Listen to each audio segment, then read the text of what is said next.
بسم الله الرحمن الرحيم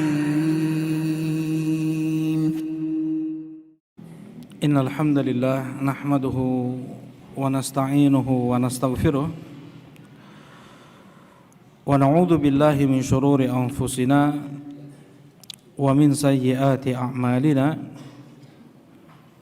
من يهده الله فلا مضل له ومن يضلل فلا هادي له أشهد أن لا إله إلا الله وحده لا شريك له وأشهد أن محمدا عبده ورسوله صلى الله عليه وعلى آله وصحبه وسلم تسليما كثيرا أما بعد قال الله تعالى في القرآن الكريم يا أيها الذين آمنوا اتقوا الله وقولوا قولا سديدا يصلح لكم أعمالكم ويغفر لكم ذنوبكم ومن يطع الله ورسوله فقد فاز فوزا عظيما Alhamdulillah bifadlillahi wa rahmatihi wa ihsanih. Kita bersyukur dengan memuji Allah Subhanahu wa taala yang mutlak karena limpahan nikmat, rahmat dan ihsannya. Di malam ini banyak kemudahan yang Allah Subhanahu wa taala berikan kepada kita untuk melakukan ibadah demi ibadah. Anugerah terbesar yang Allah berikan kepada seorang hamba ketika seorang hamba dia menghambakan dirinya kepada Allah, karena untuk itulah dia diciptakan oleh Allah. Jazakallahu khair. Fatihah. Wa ma khalaqtul jinna wal insa illa liya'budun. Tidaklah aku menciptakan jin dan manusia kecuali untuk beribadah kepadaku. Untuk beribadah kita diciptakan oleh Allah dengan diberikan berbagai macam fasilitas untuk menghakikatkan penghambaan kepada Allah. Mudah-mudahan terus kita dimudahkan oleh Allah untuk melakukan ibadah sampai kita bertemu Allah Subhanahu wa taala. Allahumma amin ya rabb. Berulang kali Allah Subhanahu wa taala memerintahkan kita salat di dalam Al-Qur'an. Aqimus shalah wa atuz zakat, tegakkan oleh kalian salat dan tunaikan zakat. Kita tahu salat sebagai rukun Islam kedua. Bunyal Islam ala khams, dibangun Islam di atas 5 pondasi. Syahadatu an la ilaha illallah wa anna Muhammadar Rasulullah wa iqamis shalah, dan menegakkan salat. Baik. Karena pentingnya kita harus menunaikan ibadah salat ini sebagaimana Rasulullah sallallahu alaihi wasallam salat, maka hukumnya fardu ain untuk setiap muslim mempelajari tata cara salat Rasulullah sallallahu alaihi wasallam. Terutama di zaman kita sekarang ini yang bermacam-macam. Orang menunaikan salat dengan cara mereka masing-masing. Ada yang mereka kedepankan akal logika mereka, perasaan mereka, kefanatikan madhab, kefanatikan kelompok, golongan. Bukan dibangun dari sunnah Nabi sallallahu alaihi wasallam. Melakukan ibadah dibangun di atas taklid. Baik. Nah, yang akan kita jadikan acuan dalam mempelajari bagaimana salatnya Rasulullah sallallahu alaihi wasallam adalah kitab yang ditulis oleh Asy-Syaikh Muhammad Ibn Nuh. Siapa Asy-Syaikh Muhammad Ibn Nuh? Ya, Muhammad Ibn Nuh Syekh Muhammad ibn Nuh Nasiruddin An-Najjati Al-Albani rahimahullahu taala. Beliau beri judul kitab beliau Sifat Salatin Nabi sallallahu alaihi wasallam minat takbir ila taslim ka'annaka taraha. Sifat salat Nabi sallallahu alaihi wasallam dari takbir sampai salam seakan-akan kau melihatnya, tapi tidak kita baca seluruhnya, ya hanya beberapa poin-poin penting saja karena akan memakan waktu tentunya. Syekh Al-Albani rahimahullahu taala menulis kitab Sifat Salat Nabi, ada 3 kitab. Yang satu kitab yang sangat tipis sekali, ya hanya beberapa lembar saja. Kemudian yang kedua yang kita pegang, beliau sebutkan dalil-dalil dari bab yang beliau sebutkan. Kemudian yang ketiga yang paling besarnya ada 4 jilid kalau tidak salah, ya setebal ini. Semuanya sifat salat Nabi, tetapi lebih luas lagi ditulis oleh Syekh Al-Albani rahimahullahu taala. Nah, dan kitab tersebut beliau tulis selama puluhan tahun. Bukan hanya beberapa tahun atau belasan tahun, puluhan tahun sampai 30 atau 40 tahun. Tuh. Nah, qala Syekh Al-Albani rahimahullahu taala istiqbalul Ka'bah. Bab yang pertama kali beliau sebutkan adalah istiqbalul Ka'bah, menghadap kiblat terlebih dahulu, dan ini masuk dari syarat sahnya salat. Ya, syarat sah salat yang pertama adalah istiqbalul kiblah, kemudian dukhulul waktu salat, masuknya waktu salat, menutup aurat, berwudu, bersihnya badan, pakaian dan tempat salat dari najis. Ya, nah ini yang ijma' para ulama. Ya, yang pertama tadi apa? Menghadap kiblat. Yang kedua, masuknya waktu salat. Yang ketiga, berwudu. Yang keempat, nah bersihnya pakaian, badan, tempat salat dari najis. Kemudian yang kelima, menutup aurat. Ya, sebagian ada yang menambahkan yaitu sutroh, penghalang atau pembatas. Nanti akan kita bahas insyaallah. Nah, dan sebagian pula memasukkan muslim akil balik, yang itu jelas ya. Baik. Nah, di sini Syekh rahimahullahu taala menyebutkan bab yang pertama adalah istiqbalul Ka'bah, menghadap Ka'bah. Karena Rasulullah sallallahu alaihi wasallam idza qama ila shalah istaqbalal Ka'bah fil fard wan nafil. Rasulullah sallallahu alaihi wasallam apabila beliau berdiri salat menghadap Ka'bah di salat wajib dan di salat sunnah. Ya, di salat wajib dan di salat sunnah. Rasulullah sallallahu alaihi wasallam memerintahkan kepada sahabat yang keliru dalam salatnya, ya, ada salah seorang sahabat masuk masjid kemudian salat. Setelah selesai salat datang kepada Nabi mengucapkan salam, assalamualaikum, kata Rasulullah, waalaikumsalam, irji' fasalli fa innaka lam tusalli, kembali lagi engkau salat, engkau belum salat. Padahal baru salat tadi, engkau belum salat, kata Rasulullah. Sahabat ini salat lagi 2 rakaat, datang lagi ke Nabi mengucapkan salam. Rasulullah jawab salam beliau, kata Rasulullah, irji' fasalli fa innaka lam tusalli, kembali lagi engkau salat, engkau belum salat. Padahal Rasulullah melihatnya sudah salat. Ya. Salat ketiga kalinya Rasulullah pun menjawab dengan yang sama. Kata sahabat ini, ya Rasulullah, aku tidak bisa lebih baik daripada ini, fa'allimni, maka tolong ajarkan aku. Kemudian Rasulullah SAW mengajarkan sahabat tersebut salat, ya, dimulai dengan idza qumta ila shalah fa asbighil wudu. Apabila engkau berdiri untuk salat, yang akan disebutkan oleh Rasulullah SAW dalam hadis ini adalah arkan as-shalah, rukun-rukun salat. Apabila engkau berdiri untuk salat, nah, untuk berdiri yang akan kita bahas, yaitu apa? Rukun berdiri untuk sholat wajib, ya, dan hukumnya sunnah untuk sholat sunnah. Nanti akan kita bahas insyaallah. Fa asbighil wudu, maka sempurnakanlah wudunya.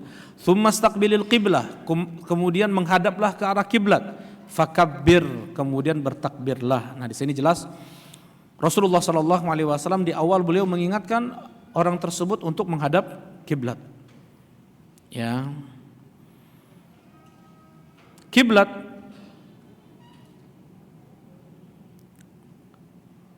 di awal turun syariat salat kepada Nabi sallallahu alaihi wasallam adalah kemana? Kemana? Masih di Makkah, Al-Aqsa. Menjadikan Ka'bah antara beliau dengan Masjidil Aqsa. Jadi dua kiblatnya. Ya, dijadikan satu arah karena ya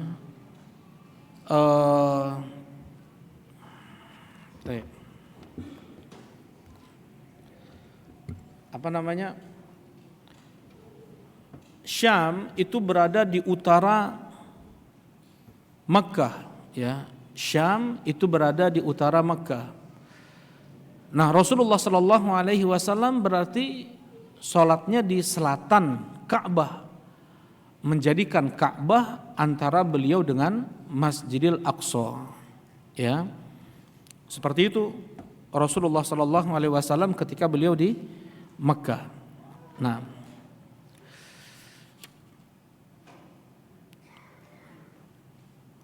dan ketika Rasulullah sallallahu alaihi wasallam hijrah ke Madinah, maka kiblat yang diperintahkan kepada beliau oleh Allah adalah menghadap Masjidil Aqsa dan tentunya membelakangi Ka'bah, Masjidil Haram. Jadi Madinah itu sebelah utara Makkah dan sebelah selatan Masjidil Aqsa. Jadi berada di pertengahan. Ya. Dan perintah Allah untuk menjadikan Masjidil Aqsa sebagai kiblat. Yang dalam hati Rasulullah sallallahu alaihi wasallam beliau sangat ingin kiblat itu arahnya ke Masjidil Haram, ke Ka'bah. Tapi syariat ini adalah syariat Allah. Ya. Beliau tidak bisa atau beliau tidak boleh untuk berijtihad dalam agama ini. Ya. Apapun yang disampaikan oleh Nabi tentang agama adalah wahyu. Wa ma yantiqu 'anil hawa in huwa illa wahyun yuha. Tidaklah yang diucapkan oleh Muhammad berdasarkan hawa nafsunya, tetapi wahyu yang diwahyukan. Kalau seandainya memang itu buatan Nabi sallallahu alaihi wasallam, Rasulullah sallallahu alaihi wasallam langsung saja menghadapkan kiblat ke arah Masjidil Haram. Ya, dan ini berbulan-bulan sampai 16 bulan. Ya. Ketika Rasulullah awal datang ke Madinah, selama 16 bulan Rasulullah menghadap Masjidil Aqsa dan setiap malam Rasulullah selalu berdoa agar dihadapkan kiblat itu ke Masjidil Haram. Meminta, memohon Rasulullah sallallahu alaihi wasallam berdoa terus setiap malam. Ya, pernah disampaikan sebelumnya, ketika seseorang dimudahkan oleh Allah Subhanahu wa taala untuk berdoa, berarti itu tanda Allah Subhanahu wa taala ingin kabulkan doanya. Kalau tidak, Allah tidak akan berikan dia taufik untuk berdoa. Dan tanda Allah tidak akan mengabulkan keinginan dan doa seseorang atau keinginan seseorang, Allah lupakan dia dari berdoa. Ya. Yang disebutkan contohnya adalah bagaimana Al-Imam Al-Bukhari rahimahullahu taala, beliau terlahir dalam keadaan buta, ya. Dan sang ibu terus berdoa selama 8 tahun tidak putus setiap hari. 8 tahun atau 12 tahun. Tidak putus, setiap malam, setiap hari berdoa agar Allah sembuhkan Al-Imam Al-Bukhari, dan diberi penglihatan. Akhirnya Allah Subhanahu wa taala kabulkan. Baik. Rasulullah sallallahu alaihi wasallam berdoa selama 16 bulan agar dihadapkan kiblat ke arah Masjidil Haram. Turunlah kepada beliau dalam satu malam, ya, dalam satu malam ayat ke-144 di surat Al-Baqarah. Qad nara taqalluba wajhika fis sama' falanuwalliyannaka qiblatan tardaha fawalli wajhaka syatral Masjidil Haram. Kata Allah Subhanahu wa taala, kami telah melihat bagaimana engkau tengadahkan wajahmu ke langit ya Muhammad. Maksudnya Rasulullah berdoa terus berharap menginginkan kiblat itu ke arah Masjidil Haram. Falanuwalliyannaka qiblatan tardaha, maka kami akan arahkan kiblat ke arah yang engkau sukai, yang kau ridhoi. Fawalli wajhaka syatral Masjidil Haram, maka hadapkanlah wajahmu ke arah Masjidil Haram. Nah, ya, ketika turun ayat ini, Masjid Nabawi sudah berarah kiblat tuh. Karena di waktu malam turunnya ayat ini, ketika sholat subuhnya sudah berarah kiblat ke Masjidil Haram. Nah, mereka para sahabat yang sholat subuh di Masjidil Haram, ketika pulang ada yang di ujung Madinah, di luar Madinah rumah mereka. Ya, ketika mereka pergi ke Masjidil Nabawi, melewati Masjid Quba, ada yang melewati Masjid Bani Salimah yang dikenal dengan Masjid Qiblatain. Ya. Kemudian selesai sholat subuh, Rasulullah pun tidak perlama juga bacaan surat yang biasanya. Rasulullah berapa ayat yang beliau baca ketika sholat subuh? Antara 60 sampai 100 ayat, ya. Yang biasa Rasulullah baca ketika sholat subuh antara 60 sampai 100 ayat. Dan 30 ayat itu 1 lembar setengah surat As-Sajdah. Berarti kalau 60 ayat 3 lembar, 100 ayat setengah juz, 5 lembar. Itu yang biasa Rasulullah baca untuk sholat subuh. Ya, nah ini enggak, Rasulullah baca pendek. Akhirnya sahabat tadi yang tinggalnya di luar Madinah, yang di pinggiran Madinah, mereka pulang setelah sholat subuh melewati Masjid Quba. Lumayan tuh, jaraknya 6 sampai 7 kilo tuh, ya, dari Masjid Nabawi. Kemudian mereka masih sholat subuh menghadap apa tadi? Menghadap Masjidil Aqsa, ya, menghadap utara. Diingatkan oleh sahabat ini, ya, inna Rasulullah sallallahu alaihi wasallam qad unzila alaihi lailah Qur'anun. Tadi malam Rasulullah sallallahu alaihi wasallam diturunkan kepada beliau ayat Al-Qur'an. Wa qad umiru ayyastaqbilal Ka'bah, dan beliau sudah diperintahkan oleh Allah untuk menghadap Ka'bah. Ala fastaqbiluha, hendaknya kalian pun hadapkan sekarang kiblat kalian ke arah Ka'bah. Wa kanat wujuhuhum ila Syam, dan mereka sedang mengarah ke Syam, ke utara. Fastadaru, kemudian mereka berbalik. Ya, berbalik berarti 180 derajat. Yang asalnya kalau kita di sini masjid ini misalnya, kita di situ salatnya menghadap ke sana, kemudian berbalik 180 derajat. Imamnya berjalan dari depan ke belakang. Ya, wastadara imamuhum hatta istaqbala bihimul qiblah, imamnya berputar, yang asalnya di depan menjadi ke belakang, jadi di depan juga posisinya menghadap ke Ka'bah. Taib. Nah, Masjid Quba pun sebenarnya dikatakan Masjid Qiblatain juga, karena dalam satu salat dilakukan 2 arah kiblat. Nah, tapi yang dikenal dengan Masjid Qiblatain adalah Masjid Bani Salimah, karena ada juga yang tinggal di sana sholat subuh bersama Nabi, kemudian ketika pulang diingatkan juga sama keadaannya dengan Masjid Quba, ya. Taib. Nah, ini untuk perintah dari Allah Subhanahu wa taala kita menghadap kiblat, ya, surat Al-Baqarah ayat 144. Nah, berbeda ketika kita sedang di atas kendaraan untuk sholat sunnah, ya. Datang dari Nabi sallallahu alaihi wasallam, wa kana Rasulullah sallallahu alaihi wasallam fi safar yusalli nawafil ala rahilatihi wa yutiru 'alaiha haitsu tawajjahat bihi syarqan aw gharban. Nah, kata Amir ibn Rabi'ah, an Ibnu Umar, dari Abdullah ibn Umar diriwayatkan oleh Imam Muslim, Rasulullah sallallahu alaihi wasallam ketika beliau safar, beliau salat sunnah di atas kendaraan beliau. Kalau rahilah di atas unta, ya. Di atas unta beliau. Beliau sholat witir di atasnya, kemanapun beliau mengarah, ke timur atau ke barat, berarti ini jauh banget ya kiblatnya. Kalau kiblat Madinah kemana?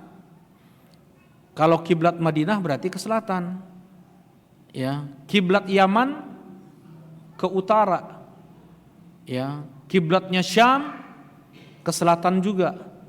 Rasulullah sallallahu alaihi wasallam mengatakan, "Ma bainal masyriq wal maghrib qiblah." Antara timur dan barat itu kiblat. Ini untuk orang Madinah. Antara timur dan barat itu kiblat. Ya. Berarti menghadap ke selatan. Padahal kalau kita lihat peta ya. Ini Madinah di sini. Ini Madinah, ini Mekkah, seperti ini. Tidak pas, lurus.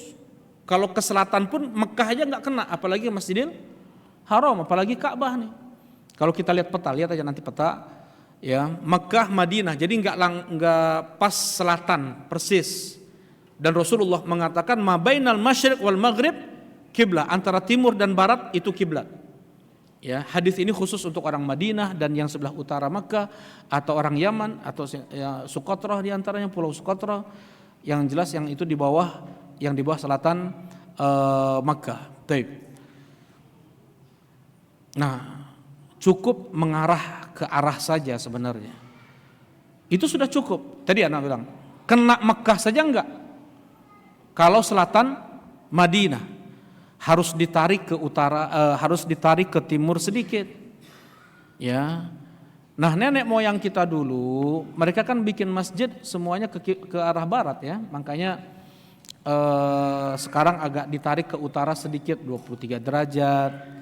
Ya, dengan adanya GPS bisa ke jantung Ka'bah atau Mekkah lah. Ya. Sebenarnya sudah cukup. Sebagaimana Rasulullah sallallahu alaihi wasallam pula, ya beliau menjadikan kiblat beliau ke arah selatan. Jelas ini insyaallah. Kalau seandainya harus pas ya ditarik ke timur sedikit. Sebagaimana kita ke barat nih. Ya, ditarik ke utara sedikit, barulah kena apa? Makkah, Arab Saudi. Tapi kalau seandainya menghadap ke barat sah enggak? Sah. Tadi Rasulullah mengatakan antara timur dan barat apa? Kiblat. Sudah seperti itu. Yang tidak dikatakan sah dalam sholat ketika menghadap salah kiblatnya apabila kita di Indonesia ini menghadap timur, atau kita menghadap selatan, atau kita menghadap utara. Nah itu baru tidak sah sholatnya, kita tidak menghadap kiblat. Tapi kalau memang sedikit saja bedanya, kita sudah mengarah ke arah sana tuh, sudah mengarah ke arah Saudi, sudah mengarah ke arah Makkah, itu sudah cukup. Baik, barakallahu fikum. Ya. Nah, ketika Rasulullah sallallahu alaihi wasallam beliau di atas kendaraan beliau, terkadang kiblat beliau ke arah timur dan ke arah barat. Ke arah timur dan ke arah barat. Tadi Anda sampaikan, kalau kita sholat ke arah utara atau selatan, itu tidak sah. Demikian pula, ya mereka orang-orang Madinah, kalau itu kiblatnya ke timur atau ke barat, maka tidak sah karena tidak mengarah ke arah kiblat. Nah, tetapi berbeda ketika sholat sunnah di atas kendaraan, boleh kemanapun mengarah kendaraannya, ketika mengarah ke barat, ketika mengarah ke timur. Misalnya sekarang kita ini safar ke Jogja, safar ke arah timur nih, ya jelas itu membelakangi Ka'bah, boleh nggak kita sholat? Boleh, sholat sunnah, ya boleh nggak kita sholat sunnah? Boleh, di atas kendaraan, ya di atas kereta api kah, di atas mobil kah, sholat tahajud, qiyamul lail, witir, atau sholat duha, atau sholat sunnah mutlaqah, ya dia nanti misalnya pulang dari masjid, mau pulang nih, kita naik kendaraan, boleh aja kita sholat di atas kendaraan kita, ya nyicil 2 rakaat, nanti nyampe rumah 2 rakaat lagi, nanti pas jam 3 baru sempurnakan tambah berapa 8 rakaat, ya kemudian baru witir misalnya 13 rakaat semuanya boleh, atau mau dia lebih daripada itu tidak mengapa. Nah,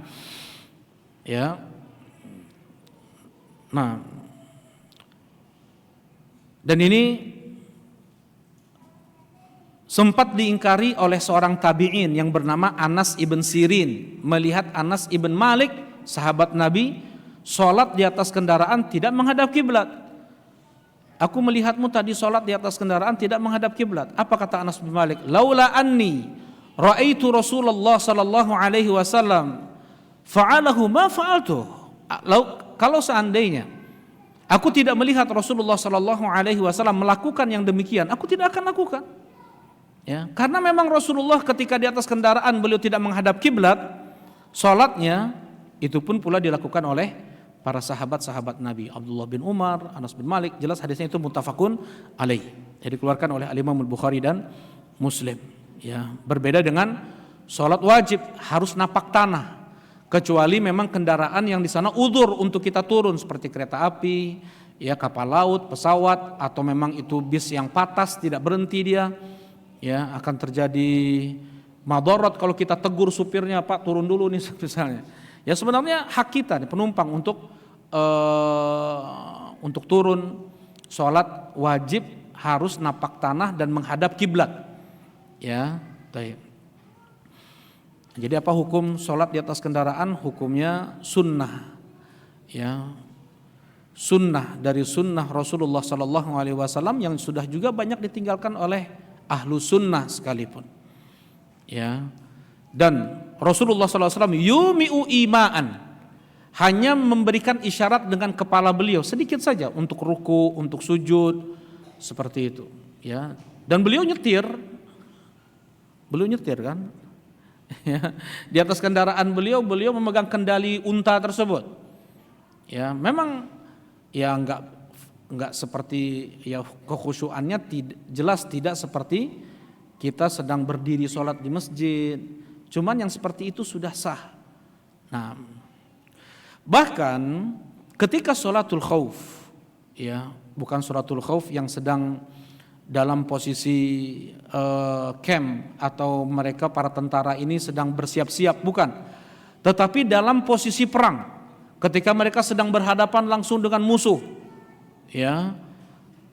Nah, Allah Subhanahu wa taala telah memberikan keringanan untuk salat. Faqad sanna li ummatihi ayyusallu rijalan qiyaman ala aqdamihim aw rukbanan. Salat wajib nih. Rasulullah Sallallahu Alaihi Wasallam telah mencontohkan untuk umat beliau agar mereka sholat dengan berjalan kaki atau berdiri di atas kaki mereka atau di atas kendaraan mereka, menghadap kiblat atau tidak menghadap kiblat ketika posisi perang.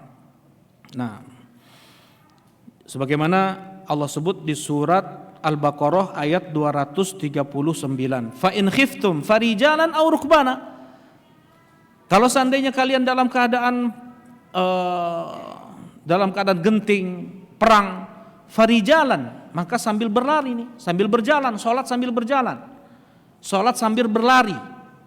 Ya tentu kekhusyuan jelas akan kurang ya, tapi isyarat saja, isyarat ruku, isyarat i'tidal, sujud, ya bisa 1 rakaat di sini. Ya kapan sholat wajib bisa 1 rakaat? Ketika sholat khauf, ya. Pertama kali sholat turun kepada Nabi SAW ketika beliau langsung diberi wahyu oleh Allah Subhanahu Wa Taala ketika Mi'raj untuk sholat 5 waktu, yang rajih adalah 3 tahun sebelum Rasulullah hijrah ke Madinah. Selama 3 tahun Rasulullah SAW di Makkah, subuh, zuhur, asar, maghrib, isya, beliau kerjakan 2 rakaat semuanya. Mau subuh 2 rakaat, zuhur, asar, maghrib, isya, semuanya 2 rakaat. Ketika Rasulullah SAW hijrah ke Madinah, barulah ditambah zuhur, asar, isya menjadi 4 rakaat, maghrib menjadi 3 rakaat. Kembali lagi menjadi 2 rakaat ketika apa? Safar untuk yang 4 rakaat. Dan boleh dikerjakan 1 rakaat ketika apa? Ketika apa tadi? Al-khauf, ketika perang. Nah, barakallahu fikum. Nah,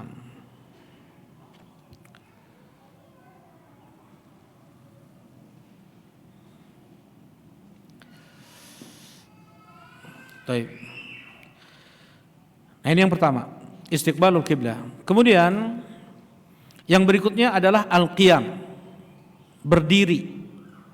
Ya, untuk salat harus dalam posisi berdiri untuk salat wajib. Wa kana sallallahu alaihi wasallam yaqifu fiha qa'iman fil fardhi wat tatawwu'. Rasulullah sallallahu alaihi wasallam berdiri tegak ketika salat wajib dan salat sunnah. I'timaran biqaulihi ta'ala, menunaikan perintah Allah Subhanahu wa taala, wa qumu lillahi qanitin, dan berdirilah kalian untuk Allah dengan qanitin, dengan taat, ya. Baik. Hukumnya rukun. Seseorang yang bisa berdiri maka tidak boleh sholat duduk. Dan apabila tidak bisa berdiri maka di sana ada keringanan. Rasulullah sallallahu alaihi wasallam dinukilkan oleh Hafsah, oleh Aisyah, oleh Anas bin Malik, Jabir, Abu Hurairah, oleh banyak para sahabat Nabi, ketika beliau sakit, shalla Rasulullah sallallahu alaihi wasallam fi maradi mautihi jalisan. Rasulullah sallallahu alaihi wasallam beliau salat di masa sakit beliau sebelum wafat itu duduk. Nah, dan pernah Rasulullah sallallahu alaihi wasallam jatuh dari kuda. Ya, ini ada hikmahnya juga. Maksudnya sebenarnya binatang itu ditaklukkan untuk Nabi, ditundukkan untuk Nabi sallallahu alaihi wasallam. Ya, yang pernah meronta-ronta adalah buruk. Di awal Rasulullah sallallahu alaihi wasallam mencoba untuk menaiki buruk, meronta-ronta buruk. Ya, kemudian diingatkan oleh Jibril, engkau lakukan seperti itu untuk Muhammad. Engkau lakukan seperti itu untuk Muhammad. Langsung buruk terdiam. Ya, ditaklukkan sebenarnya binatang itu untuk Nabi sallallahu alaihi wasallam. Terkadang datang unta, datang kepada Nabi sallallahu alaihi wasallam sambil menangis dan berkata dan berbicara. Rasulullah sallallahu alaihi wasallam bisa juga beliau memahami ucapan binatang, bukan hanya Nabi Sulaiman, ya. Ini di antara mukjizat Rasulullah sallallahu alaihi wasallam. Pernah Anda sampaikan 2 kali tebalnya dari kitab ini, Al-Imam Al-Baihaqi, yaitu Al-Imam Al-Baihaqi dan Asy-Syaikh Muqbil rahimahullah taala, beliau mengumpulkan hadis-hadis yang sahih khusus tentang mukjizat Nabi sallallahu alaihi wasallam. Segitu mukjizat Nabi. Berapa ratus atau ribu hadis menunjukkan mukjizat Nabi Muhammad sallallahu alaihi wasallam. Di antaranya adalah beliau berbicara dengan unta. Siapa pemilik unta ini? Aku, ya Rasulullah. Engkau sudah pekerjakan dia dengan keras, ya, dengan berat, ya, dan kau kurang dalam memberikan makan untuknya. Kemudian ada juga Rasulullah sallallahu alaihi wasallam mengendarai seekor kuda yang sudah lambat seperti itu. Tetapi ketika dinaiki oleh Rasulullah sallallahu alaihi wasallam, kencangnya luar biasa seperti ombak, kata Nabi sallallahu alaihi wasallam. Nah, ada suatu ketika Rasulullah naik unta kemudian jatuh, ya, kemudian jatuh. Nah, dengan hikmah tersebut keseleo kaki Nabi sallallahu alaihi wasallam. Rasulullah salat di masjid, para sahabat mereka salat di belakang berdiri. Kemudian ya. Kemudian Rasulullah sallallahu alaihi wasallam melirik mereka berdiri, melirik sedikit. Ya, kalau seandainya ada, ini namanya mihrab, ya. Jadi kalau Masjid Nabawi enggak ada ini nih, enggak ada ini. Jadi Masjid Nabawi Rasulullah salat di saf pertama kita ini. Ya. Kalau seandainya ada mihrab, nggak akan terlihat orang berdiri sebelah kanannya sedikit. Ya, kalau kita melihat sedikit, melirik sedikit, nggak akan terlihat mereka berdiri di belakang. Kalau ada mihrab nih, tapi kalau seandainya tidak ada mihrab dan lebar Masjid Nabawi 30 meter, akan kelihatan sahabat sedang sholat berdiri nih. Kemudian Rasulullah SAW memberikan isyarat kepada mereka, anijlisu, pakai isyarat pakai tangan, duduk. Rasulullah sedang sholat beliau sambil duduk nih, duduk. Ya, fajalasu. Kemudian mereka sholatnya pun duduk juga seperti Rasulullah SAW duduk. Falamman sharafa qala, setelah selesai sholat, Rasulullah menghadap mereka dan berkata, in kittum anifan la taf'aluna fi'la Faris war Rum. Hampir kalian melakukan tadi perbuatan orang-orang Romawi dan Persia. Yaqumuna ala mulukihim wa hum qu'udun fala taf'alu. Mereka berdiri untuk raja-raja mereka. Mereka berdiri untuk raja-raja mereka. Rajanya duduk, mereka berdiri nih. Ya, fala taf'alu, jangan kalian lakukan itu. Innama ju'ilal imamu liyutamma bih. Dijadikan imam itu untuk diikuti. Fa idza raka'a farka'u, kalau seandainya imam itu ruku pulalah kalian. Wa idza rafa'a farfa'u, kalau seandainya imam tersebut bangkit dari rukunya, bangkit pulalah kalian. Wa idza shalla jalisan fasallu julusan ajma'un. Kalau seandainya imam tersebut salat duduk, maka salat duduk pulalah kalian semua. Nah, ya, ini di awal-awal Islam. Ingat ya, ini di awal-awal Islam. Kemudian ini mansuh. Syariat ini mansuh. Apa arti mansuh? Dihapus. Ya, beberapa hari sebelum Rasulullah SAW wafat, ya, sholat zuhur, Rasulullah SAW dipapah oleh Abbas ibn Abdul Muttalib dan Ali bin Abi Thalib. Itu kaki Rasulullah sudah tidak bisa lagi melangkah. Ya, betul-betul terseret betul ketika dipapah oleh dua sahabat ini. Sebelumnya, 2 pekan sebelumnya itu Rasulullah dipapah juga oleh 2 sahabat. Rasulullah masih bisa melangkah-langkah kaki beliau sedikit, ya, untuk pindah dari satu rumah ke rumah, dari satu rumah istri beliau ke rumah Aisyah radhiyallahu taala anha. Nah, Rasulullah SAW minta didudukan di sebelah kiri Abu Bakar. Jadi yang menjadi imam siapa? Yang menjadi imam siapa? Di sebelah kiri Abu Bakar. Berarti yang menjadi imam siapa? Rasulullah SAW. Abu Bakar, beliau sholatnya tetap berdiri. Rasulullah di sebelah kiri Abu Bakar, sholat beliau duduk. Dan mereka para jamaah, para sahabat sholat berdiri di belakang Abu Bakar. Abu Bakar yusalli bi sholatin Nabi sallallahu alaihi wasallam, wan nas yusalli bi sholati Abi Bakar radhiyallahu taala anhu.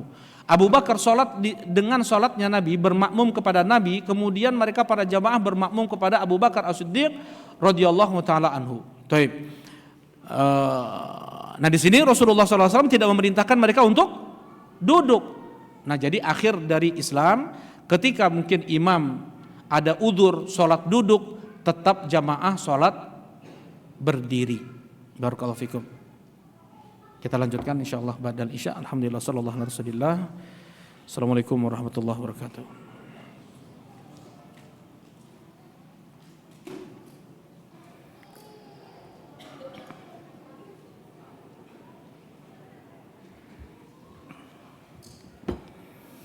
Bismillahirrahmanirrahim. Assalamualaikum warahmatullahi wabarakatuh. Alhamdulillah wassalatu wassalamu ala Rasulillah, amma ba'd. Nah, kita melanjutkan kajian yang bertemakan sifat salat Nabi sallallahu alaihi wasallam. Baik. Kita masuk pada pembahasan Salatul marid jalisan. Salat seseorang yang sedang sakit dalam keadaan duduk. Ya. Ada salah seorang sahabat yang bernama Imran ibn Husain. Beliau berkata, kanat bi bawasir. Aku terkena penyakit bawasir, atau di kita biasa dikenal dengan sakit wasir atau ambeien, ya. Fasa'altu Rasulullah sallallahu alaihi wasallam, aku tanyakan itu kepada Nabi sallallahu alaihi wasallam. Faqala shalli qa'iman, kata Rasulullah, salat berdiri. Fa in lam tastati' fa qa'idan, apabila engkau tidak mampu maka tidak mengapa duduk. Fa in lam tastati' fa 'ala jam, Dan apabila engkau tidak mampu pula, maka sholatlah di sisi kananmu. Maksudnya gimana? Sholat di sisi kanan kita seperti sunnah tidur setelah 2 rakaat sebelum subuh. 2 rakaat sunnah sebelum subuh. Rakaatul fajr khairum minad dunya wa ma fiha. 2 rakaat sunnah sebelum subuh itu lebih baik daripada dunia dan seisinya. Apa sunnahnya setelah kita sholat 2 rakaat? Berbaring sebentar. Ya, berbaring sebentar di sisi tubuh kanan kita sebelah kanan. Ya. Nah, dan ini pula Rasulullah SAW melakukan setelah witir. Setelah witir sebelum subuh masih ada waktu 15 menit kurang lebih. Kemudian beliau bangun berdoa sampai masuk subuh. Salat 2 rakaat sunnah qabliyah subuh atau salat sunnah fajar, kemudian beliau tidur lagi. Bahkan sampai sampai mendengkur Rasulullah sallallahu alaihi wasallam. Nah, seperti seseorang dikuburkan. Ya. Ketika dimasukkan ke liang lahat, ditidurkan di sisi tubuh sebelah kanannya, kan begitu? Nah, dihadapkan ke kiblat. Jadi kalau kita di Indonesia, kepala menghadap atau kepala berada di utara, kaki ke selatan, kemudian diarahkan ke barat, seperti itu ya. Nah, itu maksud fa'ala jam. Maka sholatlah di sisi kananmu, dengan sisi kananmu. Kalau seandainya tidak bisa, baru boleh terentang. Barakallahu fikum. Nah, ini untuk sholat wajib, ya, harus berdiri. Kalau dia tidak mampu, maka boleh duduk. Kalau dia tidak mampu juga duduk, maka boleh sambil berbaring tadi. Nah, apabila ada udzur memang, ya, sampai dia sholatnya duduk atau terlentang atau di sisi kanannya, maka tetap dia ditulis sholat sempurna berdiri kalau ada udzur, ya.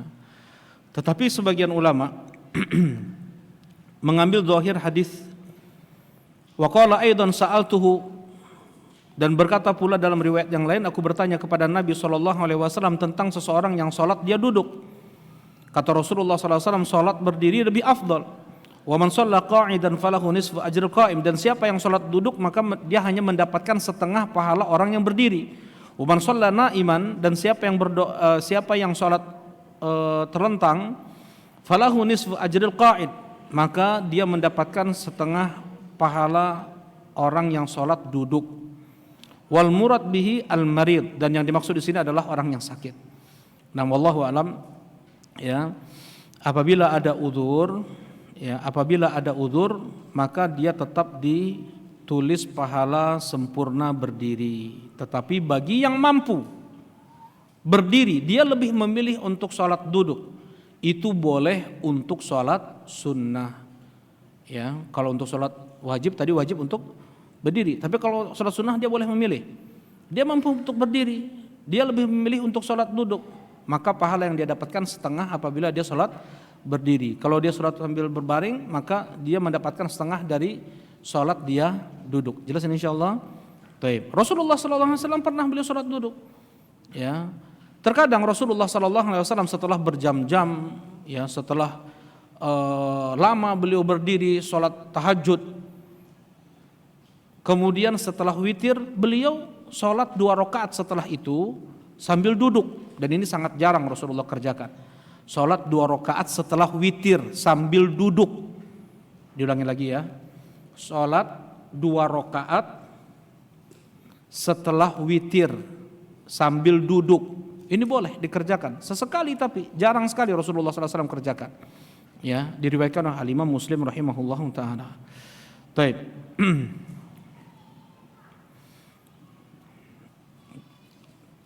Kemudian pernah Rasulullah SAW ditanya tentang sholat di atas perahu. Su'ila Rasulullah SAW anis sholati fis safinah. Rasulullah ditanya salat di atas perahu. Rasulullah menjawab, "Sholli fiha qa'iman." Salatlah berdiri. Illa an takhafal gharaq, kecuali engkau khawatir tenggelam, jatuh, ya tidak mengapa salat sambil duduk. Ya, nah demikian pula di atas kendaraan, kereta api, ada juga musolanya, bisa seorang salat sambil berdiri, tapi kalau dikhawatirkan dia akan jatuh, salat duduk tidak mengapa. Di atas pesawat, hanya pesawat apa yang ada musolanya? Hanya Saudi Airlines ya. Dan kalau bisa salat berdiri, salat berdiri. Kalau dia khawatir jatuh, maka salat duduk tidak mengapa. Nah, dan boleh pula untuk seseorang ketika terasa lemah kakinya, untuk salat bertumpu pada tongkatnya, bertumpu pada tongkat, atau dia bersandar pada dinding. Ya, mungkin yang di ujung sana, yang di ujung sebelah kanan atau sebelah kiri, dia bersandar pada dinding, itu tidak mengapa. Baik, apabila ada udzur tadi. Nah, yang Rasulullah sallallahu alaihi wasallam yang didukirkan oleh Aisyah radhiyallahu taala anha, yusalli lailan tawilan qa'ima. Rasulullah sallallahu alaihi wasallam beliau salat panjang berdiri. Wa lailan tawilan qa'ida, dan semalaman Rasulullah salat panjang dengan duduk.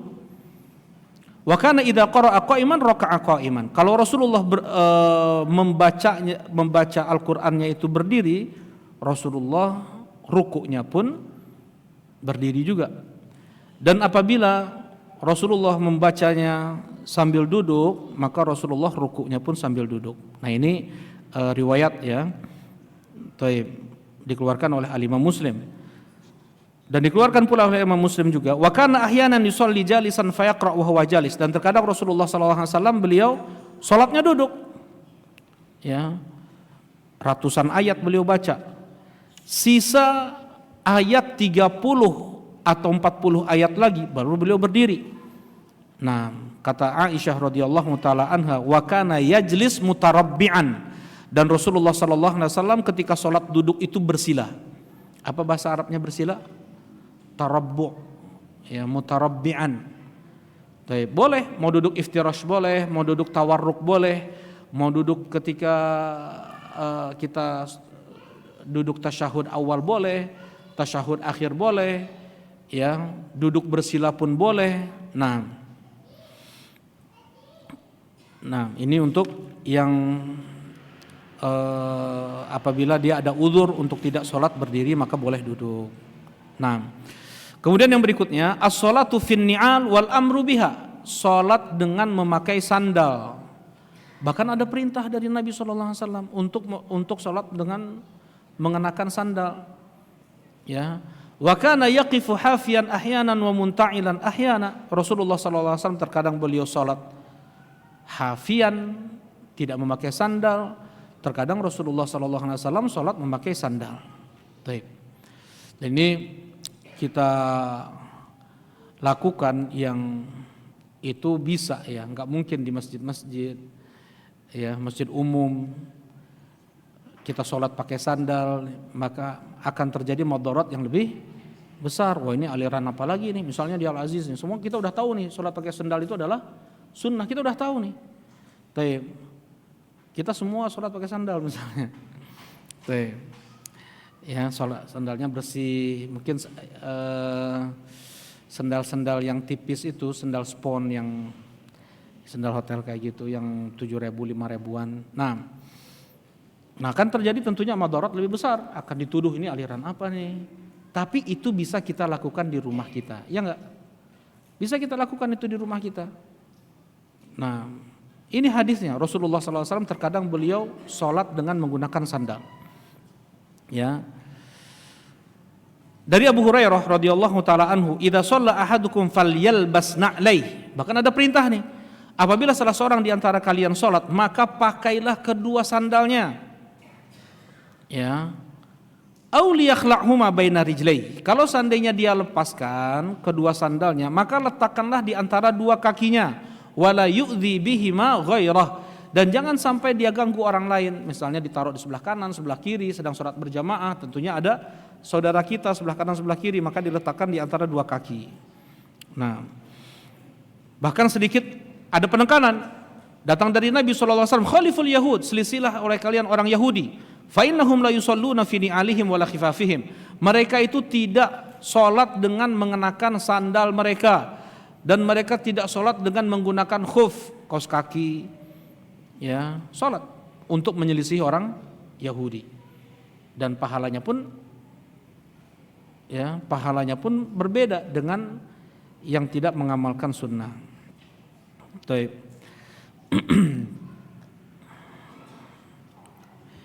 Nah, ini juga diantara sunnah yang sudah mulai dilupakan sekalipun itu oleh ahlu sunnah, yang sebenarnya bisa kita lakukan ini di rumah kita, yang tidak akan ada madarat di sana, tidak akan ada fitnah di sana.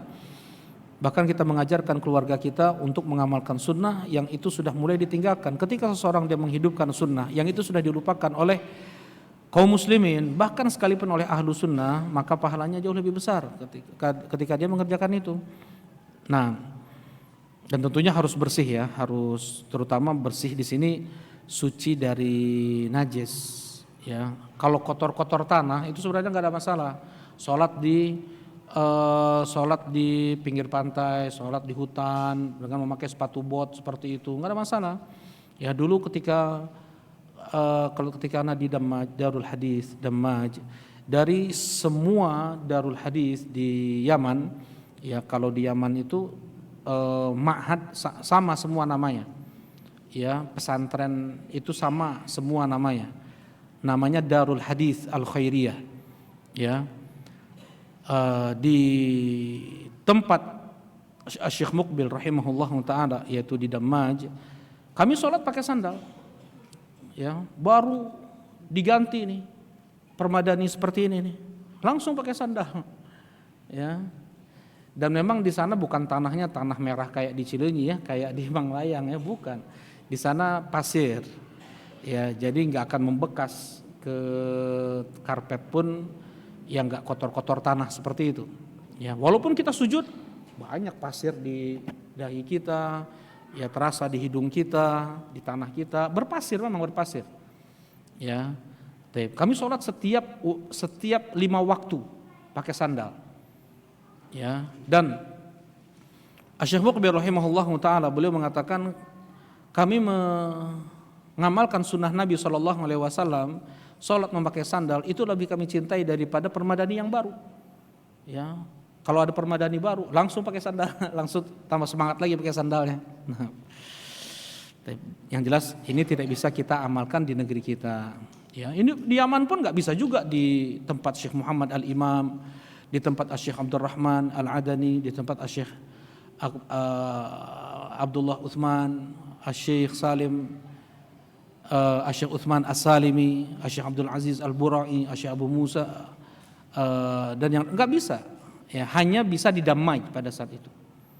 Ya, apalagi di negeri kita. Barakallahu fikum. Tetapi ini bisa kita lakukan di rumah-rumah kita. Jangan sampai enggak pernah seseorang sholat pakai sandal. Ya, dia betul-betul tidak mengamalkan perintah dari Nabi. Khaliful Yahud, selisihi oleh kalian orang Yahudi.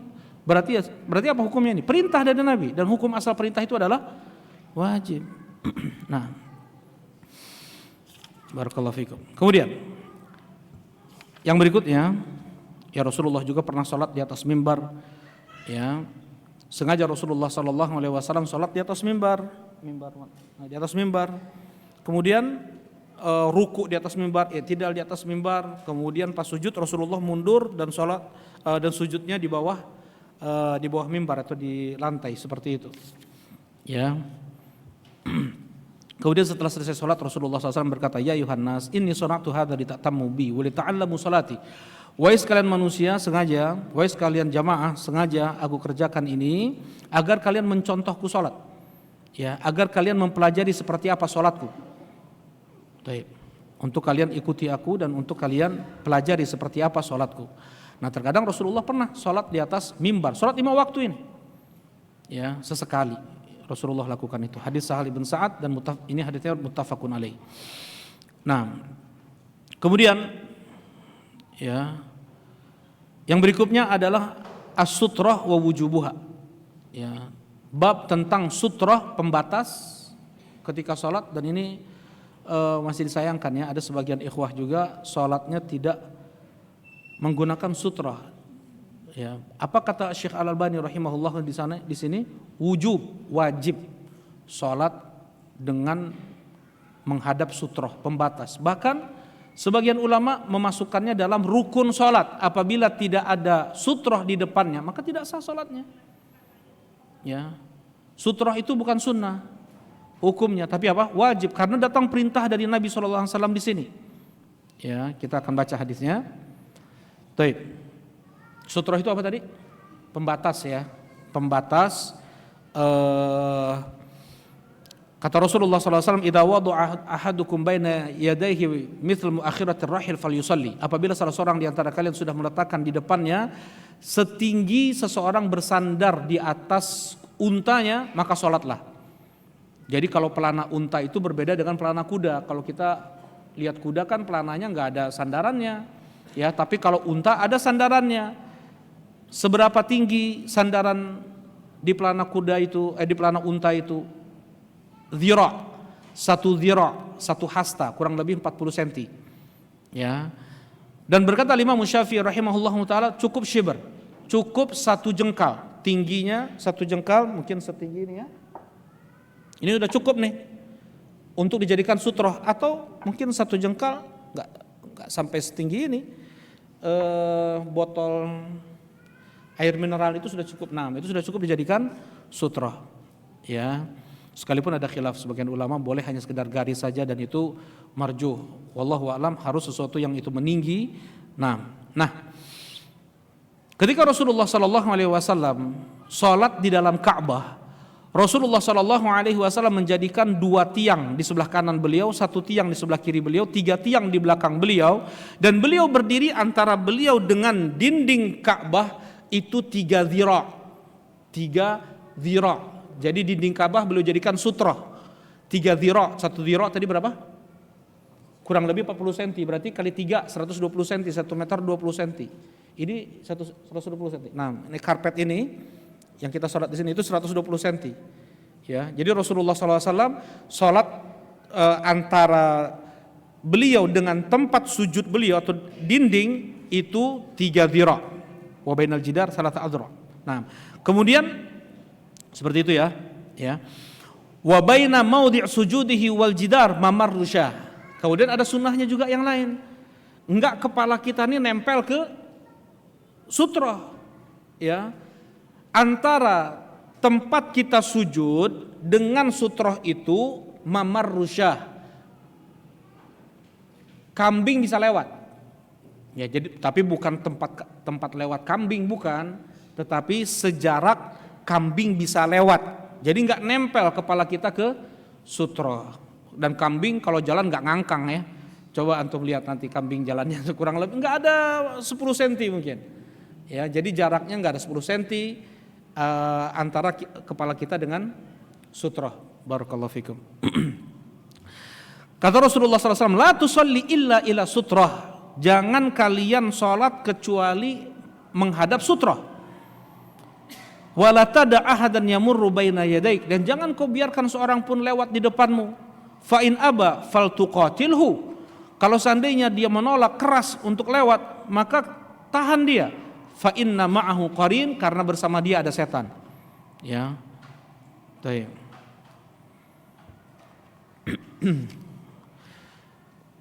Kemudian mereka para sahabat ketika selesai dikumandangkan azan maghrib, seakan-akan sudah ditegakkan sholat berjamaah. Kenapa? Karena mereka para sahabat semuanya menghadap sutrah, langsung sholat di dinding masjid, seakan-akan sudah ditegakkan sholat maghrib.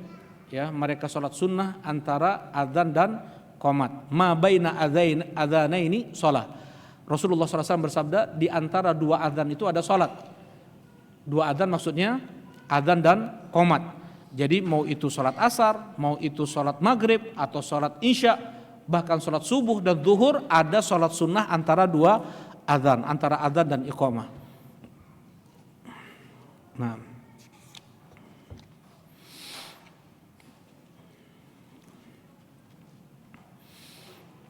dan disunnahkan untuk menahan siapapun yang melewati kita yang sedang sholat, di depan kita yang sedang sholat. Nah, di sini ada riwayat dari Abdullah ibn Abbas radhiyallahu taala anhu, kana yusolli idja'at syah tas'a baina yaday fasa'aha hatta alzaqat batnahu bil ha'id. Rasulullah pernah beliau salat, kemudian datang kambing nih, mau lewat di depan Nabi SAW. Kemudian Rasulullah SAW tahan sampai perut kambing itu kena ke dinding sutrah Nabi SAW. Ya, sampai kambing tersebut mundur dan mundur dan lewat di belakang Nabi SAW. Ya. Sedangkan jumhurul ulama, kebanyakan para ulama menghukumi sholat menghadap sutroh itu sunnah, tidak wajib. Mereka pakai hadis yang diriwayatkan oleh Abdullah ibn Abbas, ya. Rasulullah sallallahu alaihi wasallam yusolli ila ghairi jidar di Mina. Rasulullah sallallahu alaihi wasallam sholat tidak menghadap dinding. Seakan-akan Rasulullah sama sekali tidak pakai sutroh, tidak ada dinding di hadapan Nabi SAW. Padahal Rasulullah SAW sebagaimana hadits Anas bin Malik selalu membawa harbah, yaitu tombak kecil. Ya, kalau di tanah lapang seperti itu Rasulullah SAW menggunakan tombak kecil, ya, untuk dijadikan sutroh. Sholat di lapangan seperti itu ditancapkan tombak kecil dan beliau menghadap tombak kecil tersebut untuk dijadikan sutro. Enggak mesti harus pakai dinding.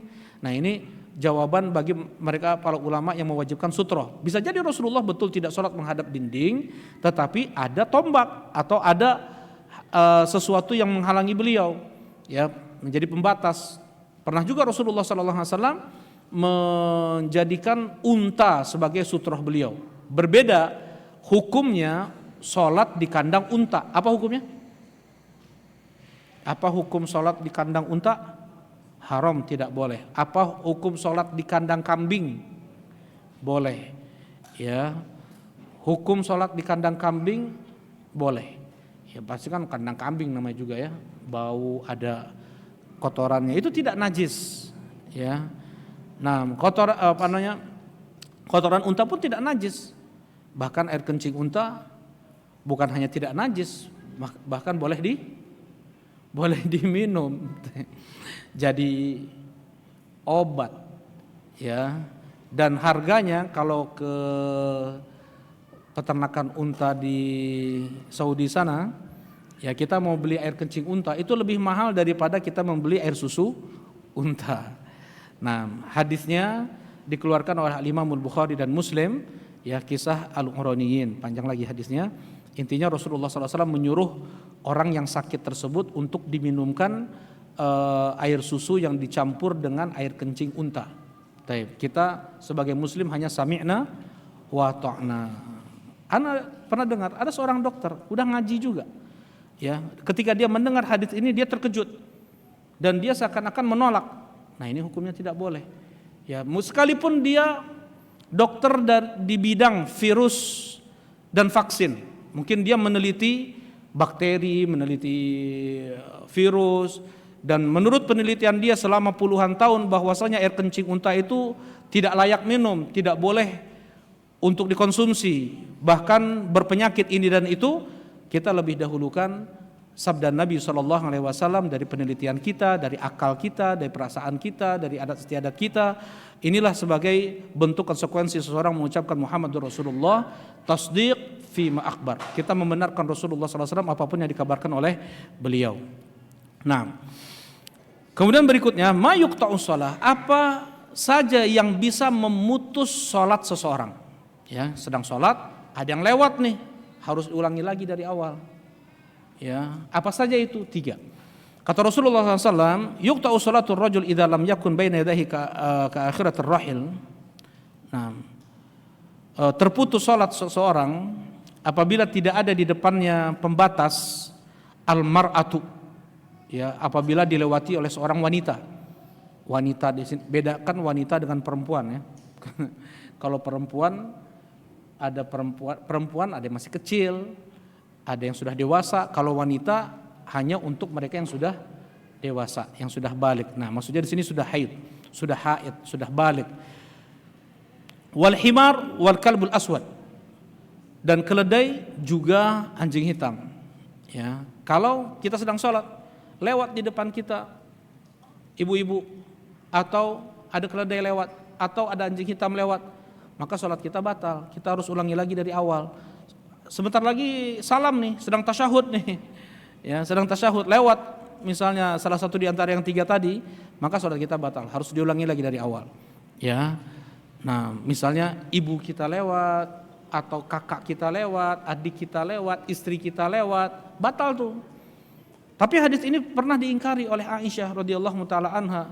Syabbahtumuna bil kalbi wal himar, kalian serupakan kami dengan anjing dan keledai, maksudnya ya, maksudnya wanita ini belum sampai hadis ini kepada Aisyah. Jadi sangat mungkin sekalipun dia seorang alim ulama besar, ya, setingkat Umar bin Khattab radhiyallahu taala anhu, tidak sampai kepada beliau hadis. Bisa jadi, ya, terluputkan pada Umar bin Khattab hadis apa?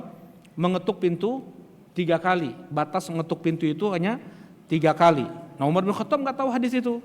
Kemudian Abu Bakar As-Siddiq radhiyallahu taala anhu, Umar bin Khattab juga, beliau terluputkan oleh mereka berdua hadis yang diriwayatkan oleh Abdullah ibn Umar bin Khattab radhiyallahu taala anhu, umirtu an uqatilan nas hatta yashhadu an la ilaha illallah wa anna muhammadar rasulullah wa yuqimus shalah wa yutuz zakah. Ya, aku diperintahkan oleh Allah untuk merangi manusia sampai mereka mengucapkan syahadat la ilaha illallah muhammadar rasulullah, sampai mereka menegakkan salat, menunaikan zakat, ya. Apabila mereka sudah kerjakan 3 hal ini, maka terjagalah harta dan darah mereka, dan kita serahkan isi hati mereka kepada Allah Subhanahu wa taala. Ini bukan artinya semua orang kafir itu diperangi menurut hadis ini, enggak, ya.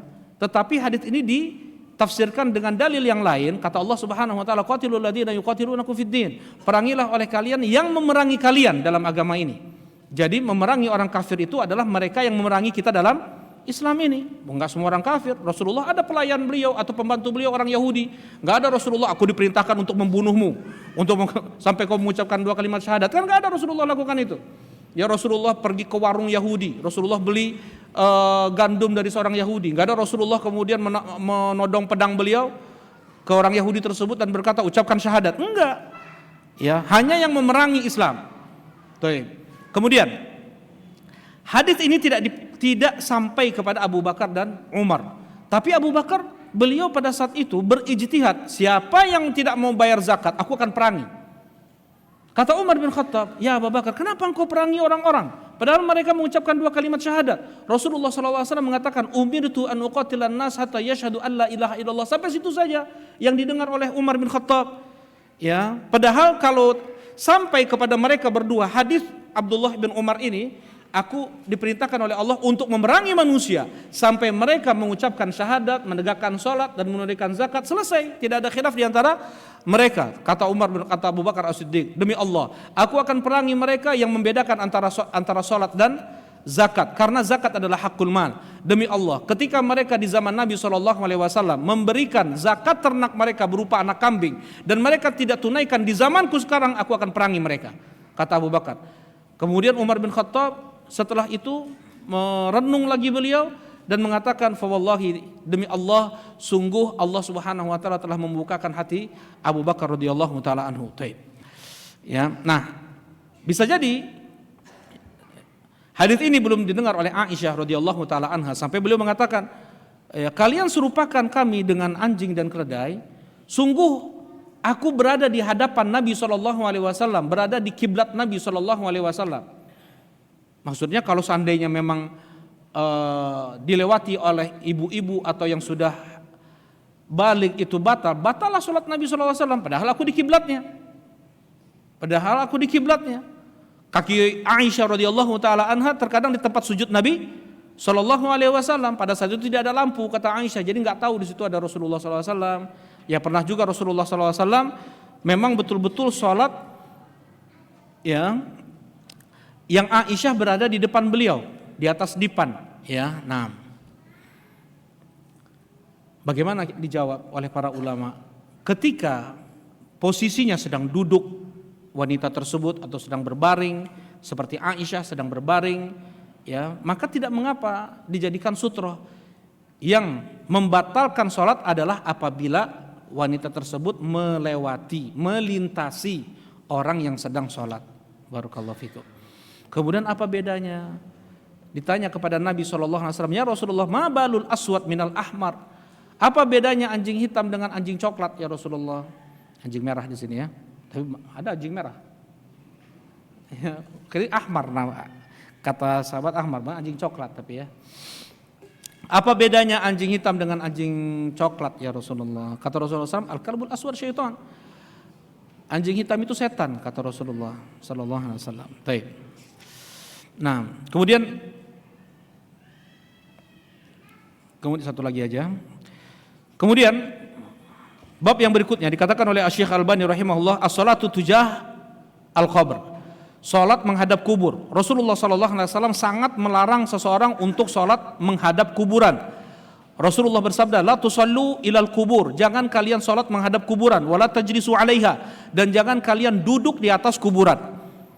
Ya, enggak boleh salat menghadap kuburan nih. Ada kuburan di depan, kemudian salat dia di menghadap kuburan betul. Tidak ada pembatas antara dia dengan kuburan, langsung dia menghadap kuburan. Dan ini banyak di beberapa daerah. Ya, langsung sholat menghadap kuburan dan diyakini memang lebih khusyuk dia sholat seperti itu.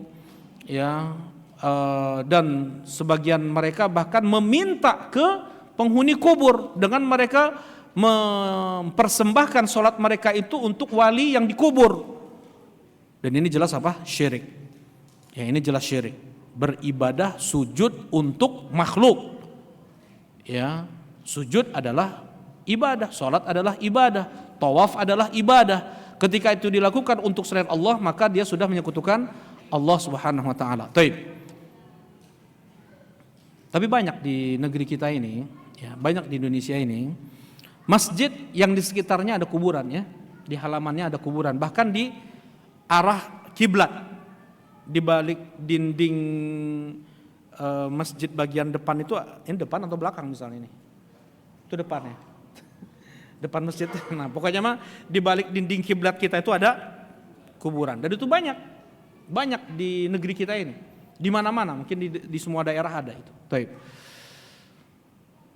Sebagian ulama memang berfatwa tidak boleh sholat di masjid atau di musola yang seperti itu keadaannya. Tapi wallahu alam, yang jelas yang rajih dari pendapat para ulama hukumnya boleh. Kalau Syekh Al-Albani hukumnya tidak boleh. Ya, beliau berfatwa tidak boleh sholat di masjid yang di halamannya ada kuburan. Ya, harus ada betul-betul pembatas antara kuburan dengan masjid. Ya, mereka atau kuburan ini mempunyai pagar sendiri, kemudian ada jalan sebagai pembatas, jalan lalu larang orang. Kemudian masjid mempunyai pagar sendiri, ada halaman masjid, ada dinding masjid, baru kita sholat di situ boleh, kata Syekh Al-Albani rahimahullah. Tetapi wallahu alam, yang rajih adalah boleh kita sholat di masjid yang di pinggirnya ada kuburan, sekalipun di depannya, di balik dinding, yang jelas, di balik apa? Di balik dinding. Kenapa? Secara uruf, secara kebiasaan, dan memang hukumnya tidak boleh ya menguburkan mayit itu di halaman masjid, itu tidak boleh. Ya, hukumnya apa? Tidak boleh. Kalau mayit itu dikuburkan di tempat pemakaman, bukan di sekitar masjid nih. Baik. Secara uruf, secara kebiasaan, bahwasanya dinding itu sebagai pemisah antara satu ruangan dengan ruangan yang lain. Begitu ya. Baik. Sebagai pemisah antara masjid ini dengan halaman sana, dengan parkiran sana, di antaranya apa? Dinding nih. Kalau di parkiran sana boleh nggak kita meludah? Boleh meludah. Itu karena kita yakini itu bukan apa? Bukan masjid. Itu kita lakukan di sini. Boleh nggak? Nggak boleh. Jelas ini. Sudah ada urf seperti itu. Kebiasaan kita tahu hukumnya. Ya. Dan ketika Rasulullah SAW beliau wafat, di mana beliau dikuburkan? Di kamar beliau. Kamar langsung. Kalau ini Masjid Nabawi, pintu itu adalah kamar Aisyah radhiyallahu taala anha, hanya satu dinding pembatas antara Masjid Nabawi dengan kuburan Nabi Sallallahu Alaihi Wasallam, dan mereka para sahabat sholat di sana. Jelas ini ya? Baik. Nah, kemudian ditanyakan kepada Syekh Muhammad ibn Shalih bin Utsaimin rahimahullahu taala dan Syekh Abdurrahman ibn Umar Al-Adani rahimahullahu taala, apa hukum masjid yang di dalamnya ada kuburan? Apakah masjidnya harus dihancurkan, dipindahkan, atau kuburan yang dipindahkan? Nah, siapa yang bisa jawab? Masjid dalamnya ada kuburan nih. Mana ya? Mana yang lebih dulu? Dijawab oleh mereka para ulama, mana yang lebih duluan? Kalau yang lebih duluan masjid, ya, kemudian kuburan, kemudian ya, kuburan kemudian ada di dalam masjid, maka yang dibongkar adalah kuburan, dipindahkan ke tempat pemakaman umum. Tapi kalau yang lebih duluan itu adalah kuburan, maka masjid yang dihancurkan dan dipindahkan ke tempat lain. Kalau seandainya tidak tahu mana yang lebih dulu, kuburan atau masjid, apa yang harus kita lakukan? Kata Syekh Muhammad ibn Shalih bin Utsaimin rahimahullahu taala, diberi pembatas dinding. Nah, dengan ini berarti apa? Boleh kita sholat di masjid yang sudah ada pembatas antara masjid dengan kuburan, walaupun itu hanya dengan satu dinding saja. Tidak mesti harus dengan 3 lapis dinding. Dan Masjid Nabawi, antara Masjid Nabawi dengan kuburan Nabi SAW itu sudah ada 3 pembatas dinding. Gak bisa seorang pun sekarang ini untuk masuk ke kuburan Nabi SAW, baik itu raja atau siapapun. Ya, nggak ada. Ya, nggak ada jendela, nggak ada pintu untuk bisa masuk ke kuburan Nabi, melihat kuburan Nabi, nggak ada. Ya, semua sudah ditutup rapat dengan 3 lapis dinding. Ya, baik. Nah, jadi seperti itu hukumnya. Kalau kita tidak tahu mana yang lebih dulu nih, karena udah ratusan tahun di masjid itu ada kuburannya, ya, udah kakek-kakek sepuh di daerah tersebut pun tidak tahu mana yang lebih dulu, maka dibuatlah dinding pembatas antara kuburan dengan masjid. Kalau itu di depan, dibikin di depan sini. Kalau itu di samping, dibikin sampingnya. Nah, barakallahu fikum. Ya, dan hukumnya tetap sah salat di masjid yang di halamannya ada kuburan. Wallahu a'lam. Barakallahu fikum. Nah, untuk pekan depan insyaallah kita masuk pada niat dan takbiratul ihram. Barakallahu fikum. Tafadhol, mungkin ada yang mau ditanyakan, silakan. Ya.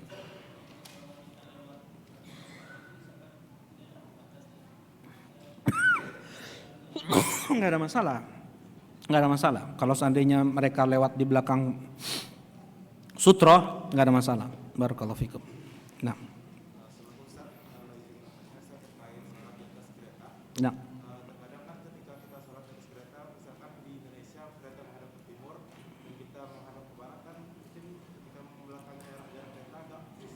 Ya.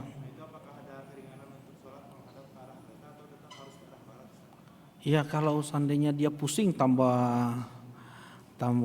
ini ya, tambah nggak bisa khusyuk lagi, nggak ada masalah. Kita menghadap ke timur, sekalipun sholat wajib. Nah, sudah uzur di sini. Ya, sudah uzur. Kalau dia melawan, biasanya apa? Melawan arah. Ya, kita ke Surabaya nih atau ke Jogja seperti itu. Kita melawan arah, pusing kita. Ya, vertigo, nggak jadi kita ruku. Kecuali kalau dia bisa memaksakan diri, dia nggak ada masalah nih. Kan ada orang beda-beda ya. Ya, sekalipun kereta mengarah ke timur, dia tetap bisa mengarah ke barat. Itu ditempuh. Kalau seandainya tidak bisa, nggak apa-apa. Fattaqullaha mastata'tum. Bertakwalah kalian semaksimal kemampuan kalian. Ma amartukum bihi fa'tu minhu mastata'tum. Apa yang aku perintahkan kepada kalian, kata Rasulullah, kerjakan semaksimal kemampuan kalian. Wa ma nahaitukum anhu fajtanibuh. Dan apa yang aku larang, jauhi oleh kalian. Fajtanibuh itu artinya ini janib, bahasa Arabnya sisi satu, ini janib. Sisi ini janib. Kalau ini larangan Allah, kalian harusnya berada di sini. Itu makna fajtanibuh. Jadi jangan dekati, jangan kalian di sini nih jalannya nih. Ya, larangan Allah di sini, jangan kalian di sini nih. Tapi kalian ambil arah sini. Nah, seperti itu namanya fajtanibu. Kenapa? Karena semua yang diperintahkan oleh Nabi belum tentu bisa kita kerjakan. Tapi semua yang dilarang oleh Nabi bisa kita tinggalkan semuanya itu. Yang dihalalkan oleh Allah jauh lebih banyak daripada yang diharamkan oleh Allah. Tetapi memang godaan setan, jerat-jerat setan, ya, kenikmatan surga, makanan, buah-buahan surga banyak di surga itu, minuman banyak, pohon-pohon indah banyak. Hanya satu yang dilarang untuk ayah kita Adam pun tergoda beliau oleh setan, oleh iblis. Jelas ini insya Allah.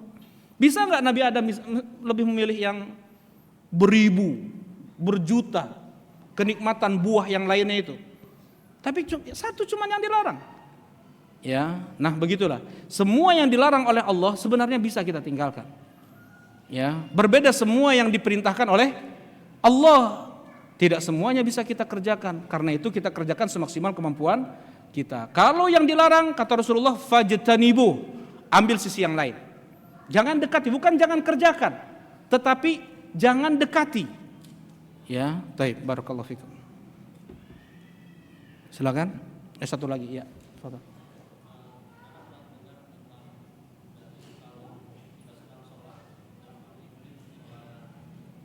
Ya.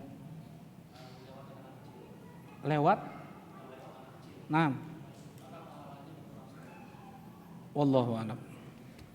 Wallahu a'lam. Misalnya ada anak kecil lewat, berkurang pahala kita. Wallahu a'lam. Ya, yang jelas kalau memang maksudnya kalau berkurang setengah gitu ya, sudah dipastikan setengah, itu wallahu a'lam. Yang jelas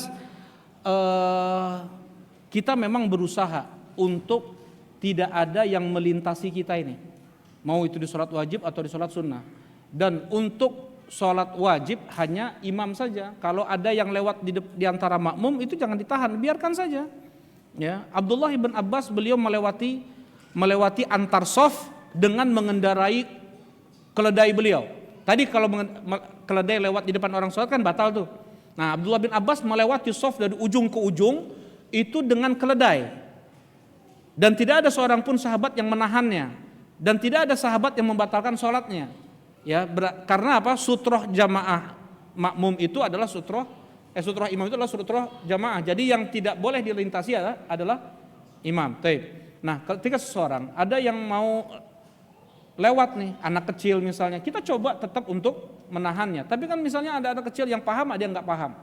Ya, kalau yang nggak paham dia malah senang tuh kita tahan. Memang ada yang seperti itu, subhanallah. Dia sengaja ambil ancang-ancang dulu, nanti udah dekat, udah dekat dia tahan diri. Kita udah gini nih, nanti kita tarik tangannya baru apa? Lewat dia. Ada yang seperti itu. Nah, ada yang malah marah, ada yang ini apa-apaan saat kita nahan, malah tangan kita dipukulnya nih. Ada yang seperti itu. Nah, kalau misalnya seperti itu akan terjadi juga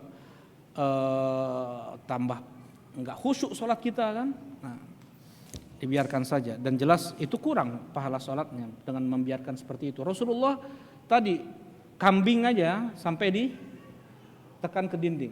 Barakallahu fikum. Nah, ini mungkin yang dapat Anda sampaikan. Subhanakallahumma rabbana wa bihamdika asyhadu an la ilaha illa anta astaghfiruka wa atubu ilaik. Assalamualaikum warahmatullahi wabarakatuh.